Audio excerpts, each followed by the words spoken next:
Okay, and we are live. Welcome everyone to our community forum. Effectively, we are delighted to have James Wiles here and Xerxes Arsiwalla, who are recently more formally joined the institute, and we wanted to have a little moment with our community and to communicate some of the main avenues of activity that are coming up. So, first thing I wanted to do is simply let them introduce themselves, and then we'll make some announcements. James.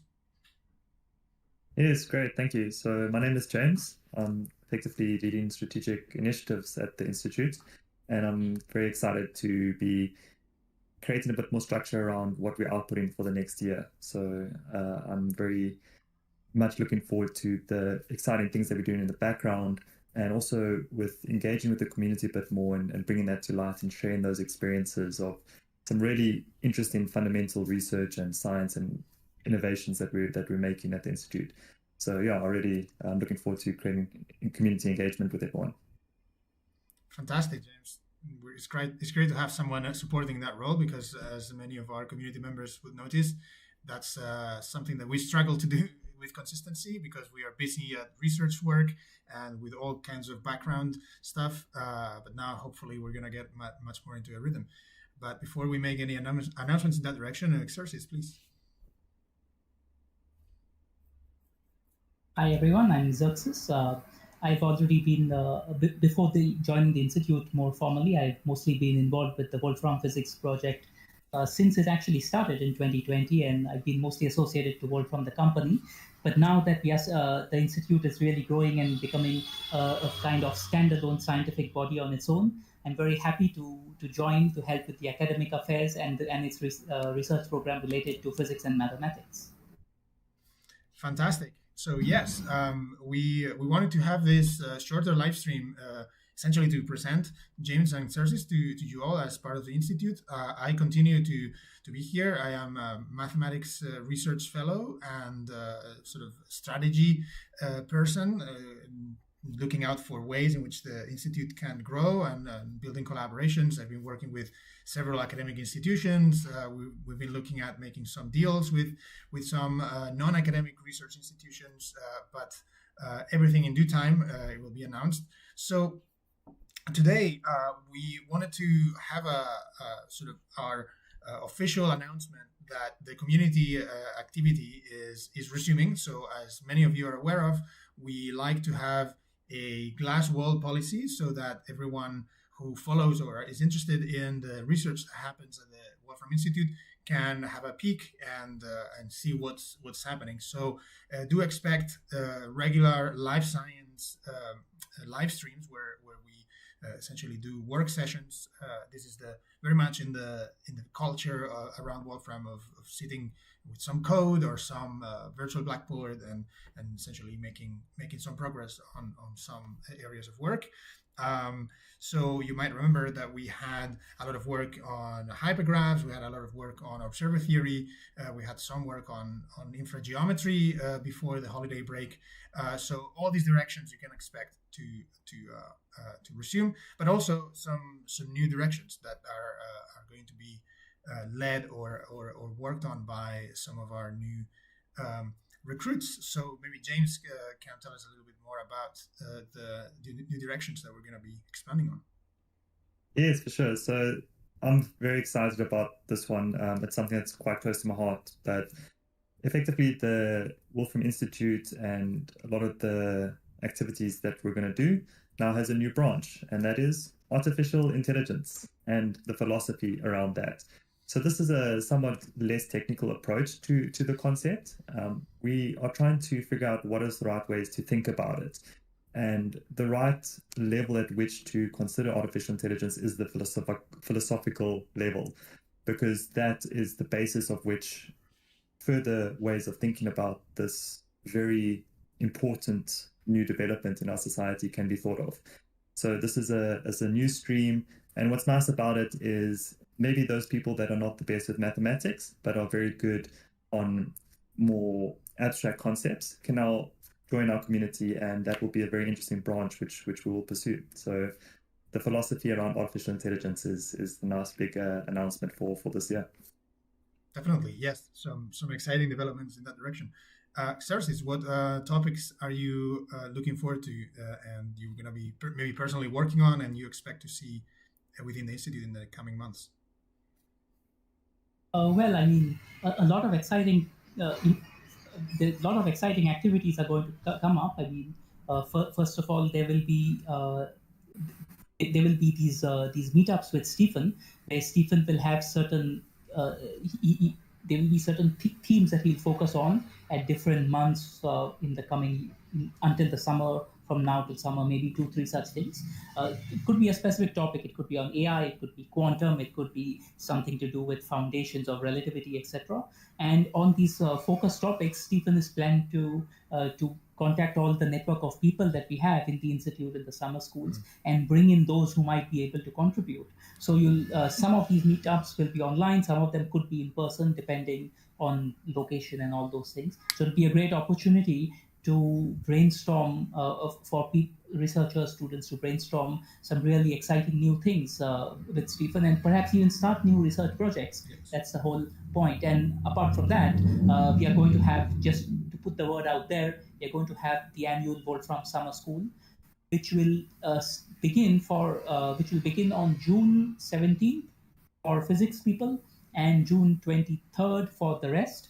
And it goes on for 3 or 4 weeks, depending on the track that you are, until July the 12th. So applications are already open. Please apply, and we hope to we hope to see many of you there. The school, of course, is in person,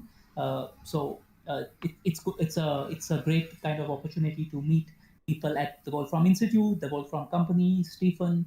All of us are there on campus at Bentley University. Now, in terms of scientific research, there are lots of things I'm looking forward to. Oh, we have Nick. Nick has just joined. Yes. It seems.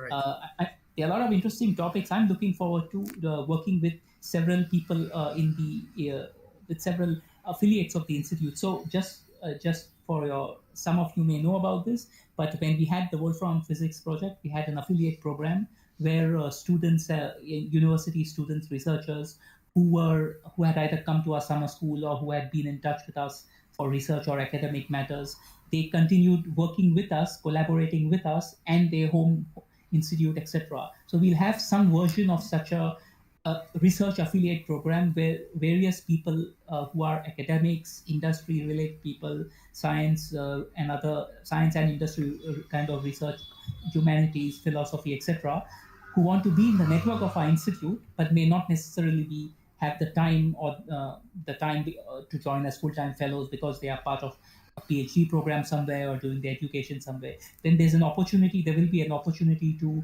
be affiliated with us and to work on projects with fellows of the institute.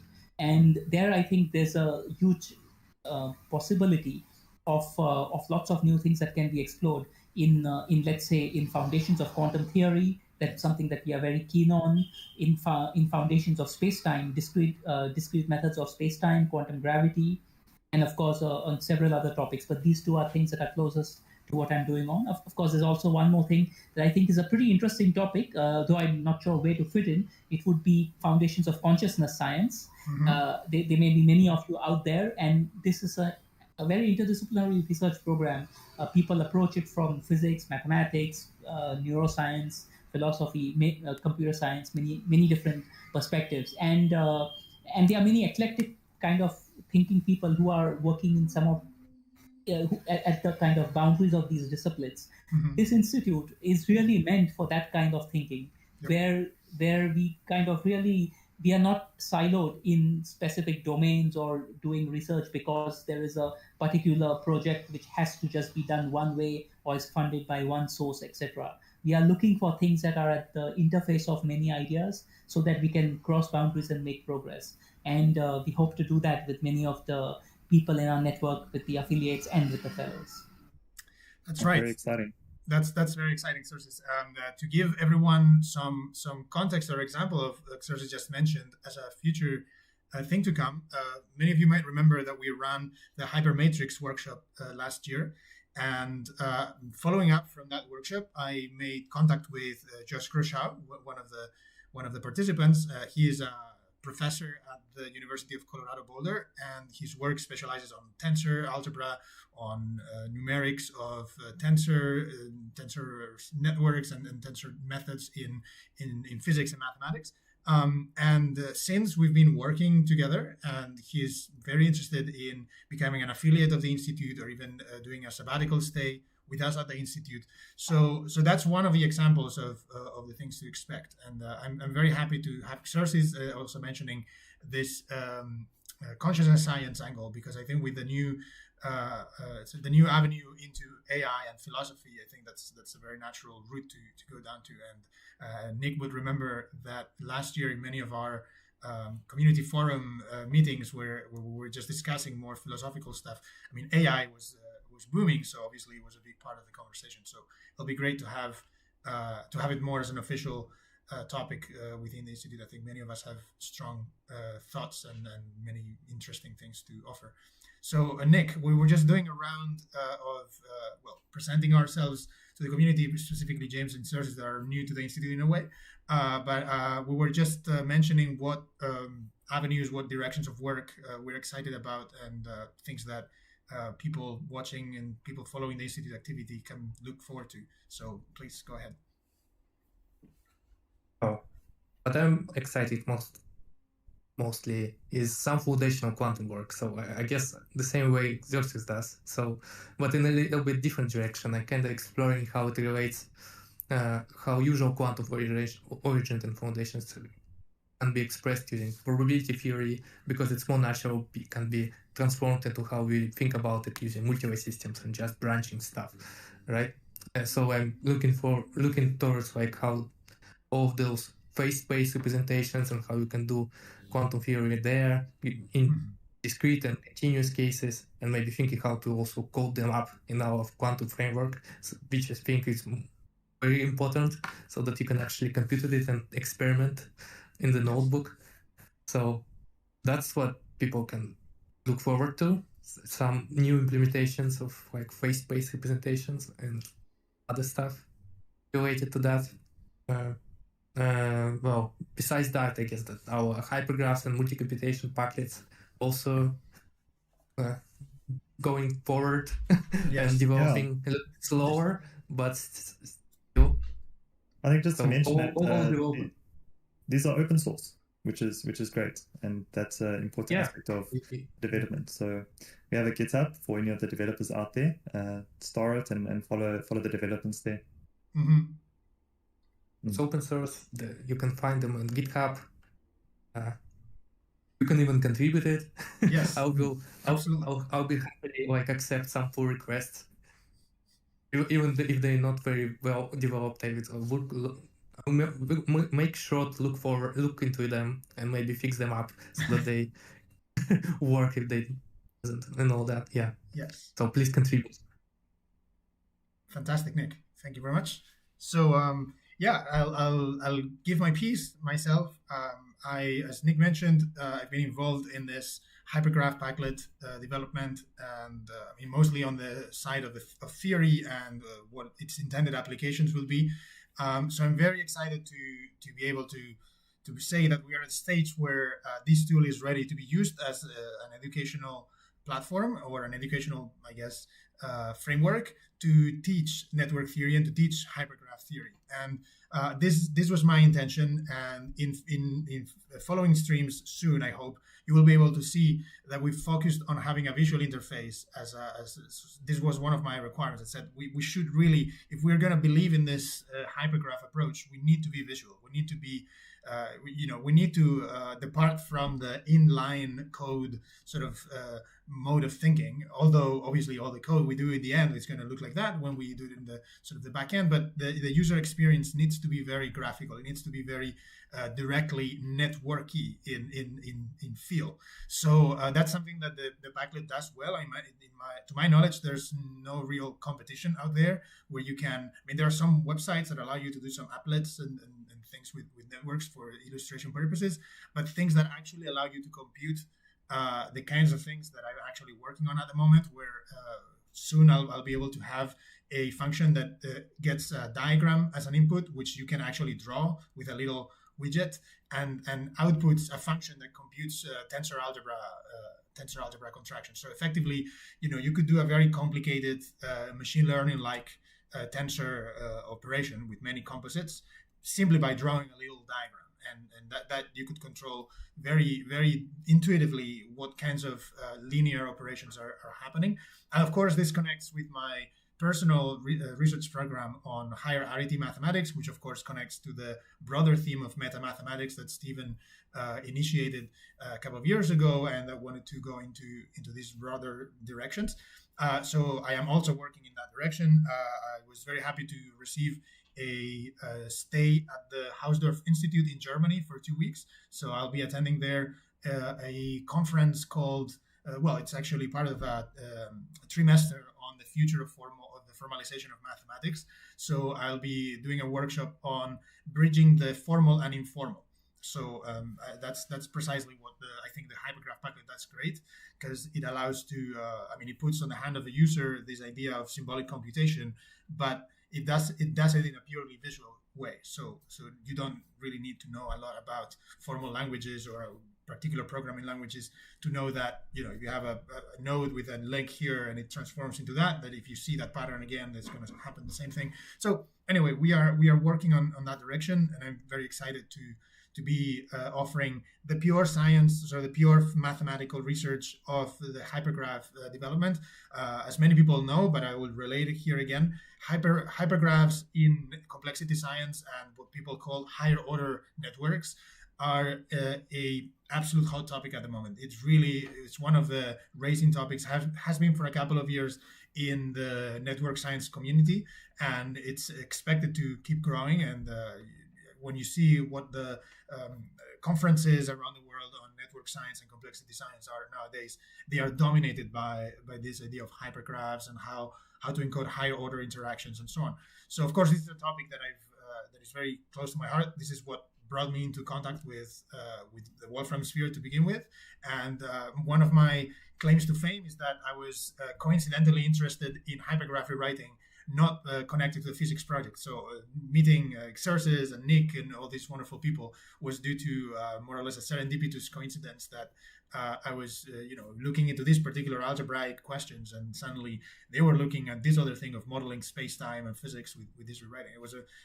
I think it was a match made in heaven, because as Nick and I were discussing a few weeks ago, this whole idea of the causal analysis of rewriting systems, which is sort of at the foundation of all these programs based on hypergraph rewriting rules and so on, is the idea that what's crucial is how you can proceed in a particular system, and not so much with the details of the syntax of that system and so on. And we were observing that the crucial questions in quantum mechanics, or the emergence of space-time, or this idea of algebra, associativity, and so on, all these seemingly unrelated questions were deeply connected by a very concrete, tangible analogy of what causality means in that particular context. So that was a very surprising pattern to observe.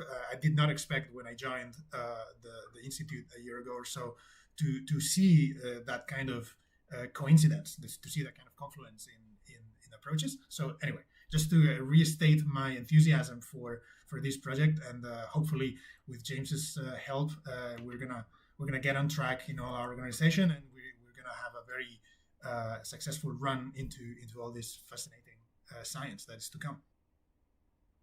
Yeah, for sure. And just to mention that the stated objective of the community or the institute is community.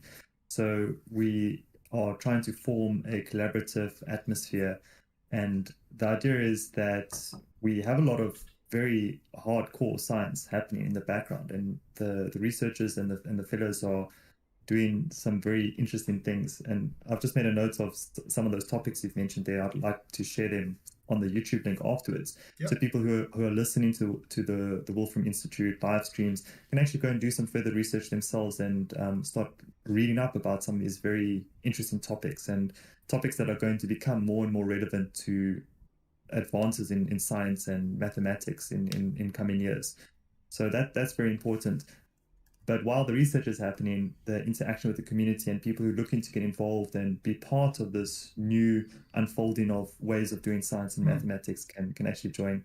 So yeah, all our socials are available. We have a Discord community that is got some very interesting people to come and have chats with, and yeah, I'd like to see everyone there. And I'll be online sometimes on the Wolfram Institute Discord for people just who want to chat. Yeah, anytime, just come and engage. Yes.